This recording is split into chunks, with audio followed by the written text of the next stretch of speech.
Good morning. Firstly, I would like to take this moment to thank the ladies and gentlemen of Congress in attendance for taking time from their busy schedules to be here today and listen to this presentation. My name is Travis Hoffman, and I am here today to represent a coalition of several nonprofit organizations. The principal aim of these organizations is to reform and enact innovative, reasonable, pragmatic guns policies. Since 1968, more Americans have been domestically killed by guns than in all U.S. wars and conflicts combined. 1.4 million versus 1.1 million, respectively. As incredulous as this assertion may initially be, it nonetheless remains an ineffable fact.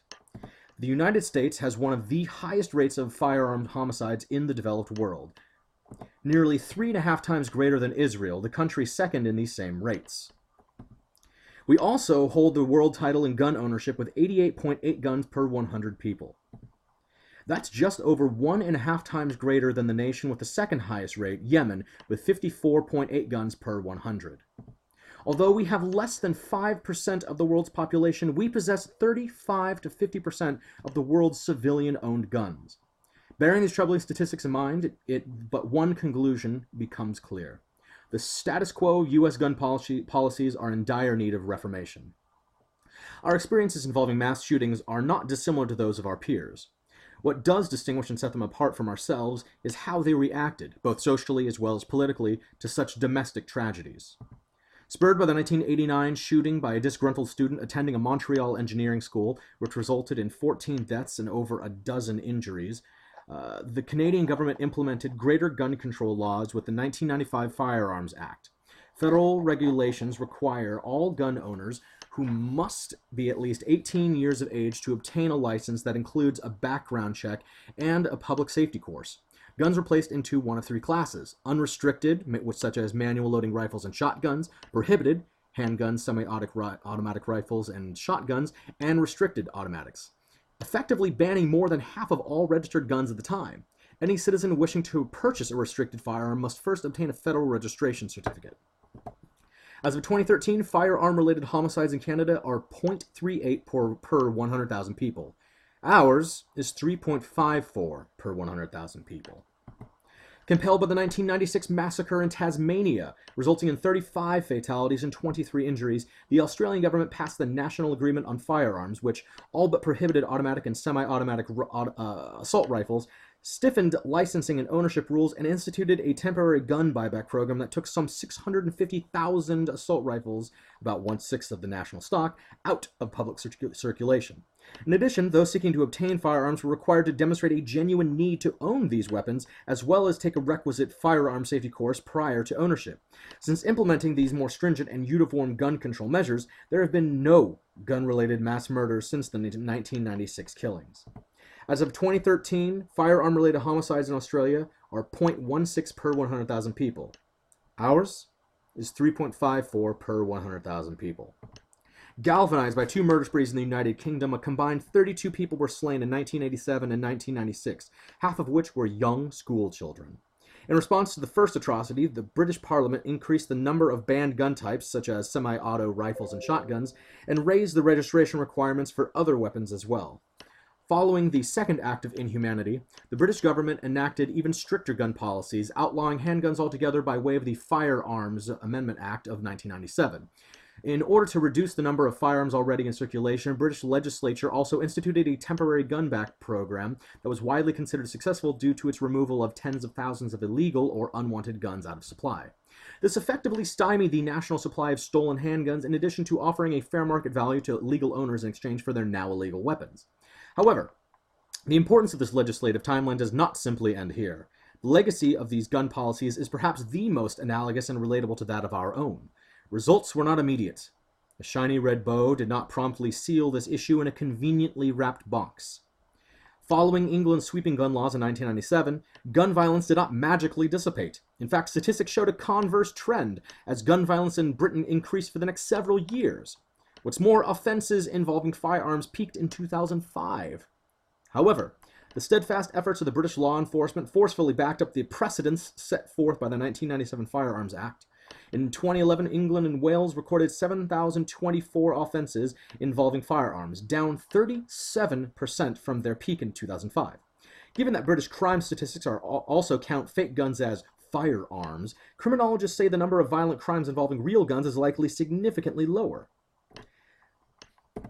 As of 2013, firearm-related homicides in the United Kingdom are 0.06 per 100,000 people. Ours is 3.54 per 100,000 people.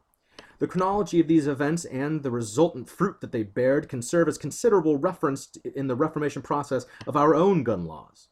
The banning of certain gun types, such as automatic and large caliber assault weapons, is not an instant cure-all to the ills of this country's contentious relationship with gun violence.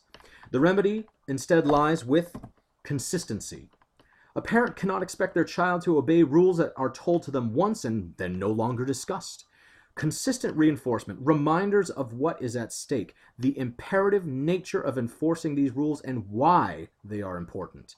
These are the true remedies in behavioral modification.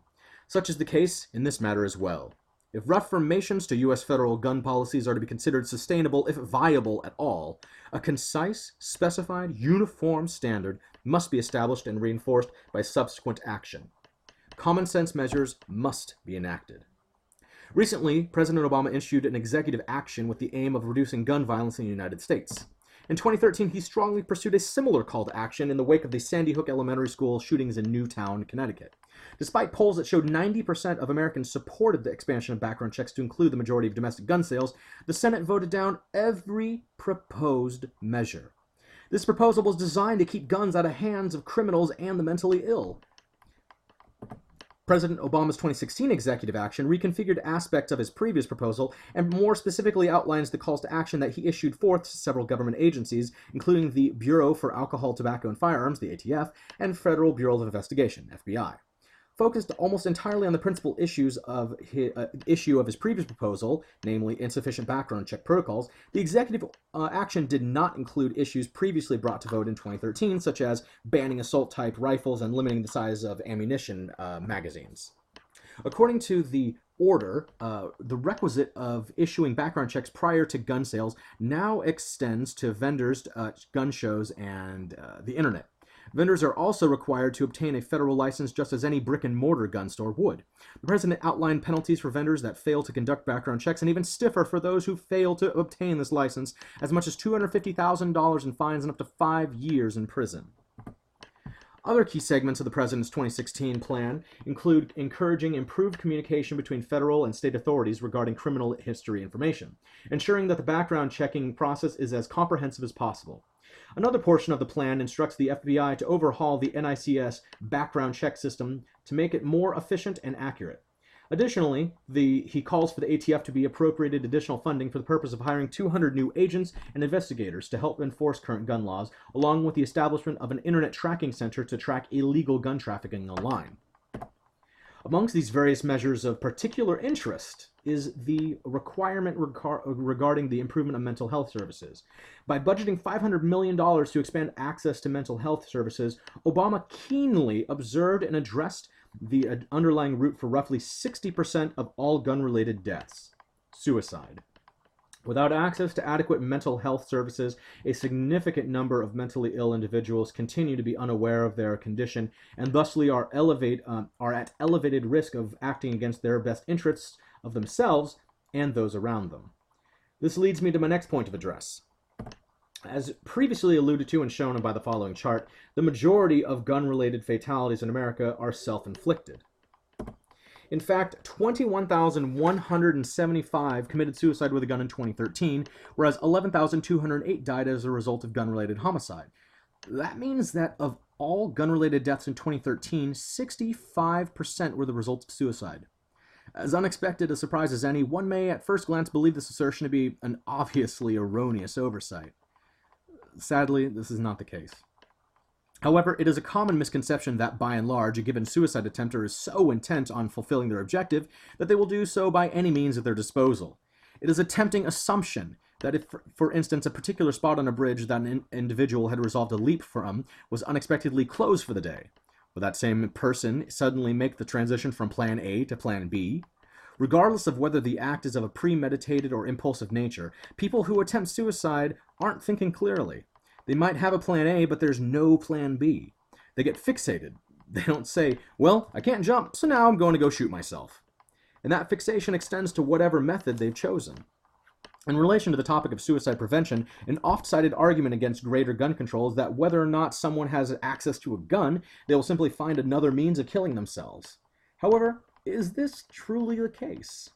In the 1950s, the majority of English homes were heated by coal gas, a gas that in its unburned form releases extremely high levels of carbon monoxide. An unattended valve or leak has the potential to kill within minutes. Plentiful and cheap, this was the principal form of fueling kitchen stoves and was therefore ubiquitous in availability. Readily available, easy to use, and expeditiously assured lethality, sticking one's head in the oven became so common in Britain that by the late 1950s it accounted for some 2,500 suicides a year, almost half the nation's total. Much like penicillin, the solution to this problem was discovered quite by accident. The British government elected to progressively phase out the use of dirty coal gas in favor of clean natural gas over the course of the next decade. By the early 1970s, carbon monoxide levels coursing through domestic gas lines had been reduced to near oblivion, and with it, so too had the national suicide rate by approximately a third, in fact. Even extending into our current times, this rate of annual English suicide has steadily remained at nearly the same levels. This story illustrates an underrepresented point. According to the Injury Control Research Center of Harvard University, methods of suicide that require a higher degree of forethought, such as overdosing on pills or ingesting poison, also happen to be the methods with the least amount of successful suicide. In contrast, methods of suicide that require the least amount of premeditated action, such as gunshot or jumping from a bridge, are the same methods met with the highest rate of lethality. Extrapolating the statistical data extracted from these findings, it was determined that individuals that engage in impulsive suicide are roughly 40 times more likely to successfully kill themselves during their first attempt than individuals that exhibit the classic characteristics of suicidal behavior. Bearing this surprising conclusion in mind, it stands to reason that the more obstacles placed in a person's path the moment she or he makes that decision, the less likely she or he is to complete the act.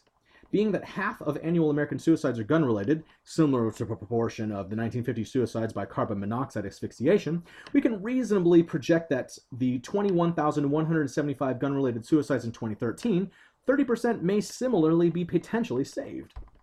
In Hirsch's work, she likens these gun safety measures to the mandate of seatbelt safety for the car industry. Even if the numbers are not that high, gun safety can play a critical role in saving lives.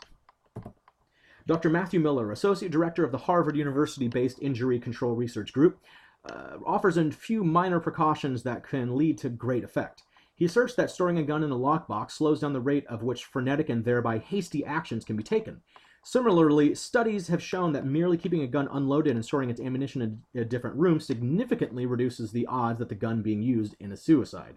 Those few extra moments afforded to such obstacles, as Dr. Miller contends, oftentimes can make the difference. For these reasons, it is of the opinion of both myself and the coalition that I represent that implementing greater gun control measures will drastically impact the public health outcomes of our great nation. Finally, as President Obama began the dialogue, the modernization expansion of the National Instant Criminal Background Check System, NICS, is an indispensable component of sensible gun control policy. The establishment of NICS was the result of the 1993 Brady Act. The purpose of this system is to provide federal firearm licensees, FFLs, a computerized background check system designed to respond instantly on most background check inquiries so that FFLs receive an almost immediate response.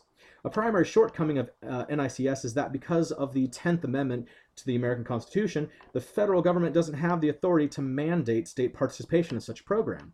Due to this inability, far too many states fall short of submitting prohibiting mental health and other records. 5 states had made fewer than 10 records available, and 8 states had made fewer than 100 records available by November 30th, 2014, according to FBI data.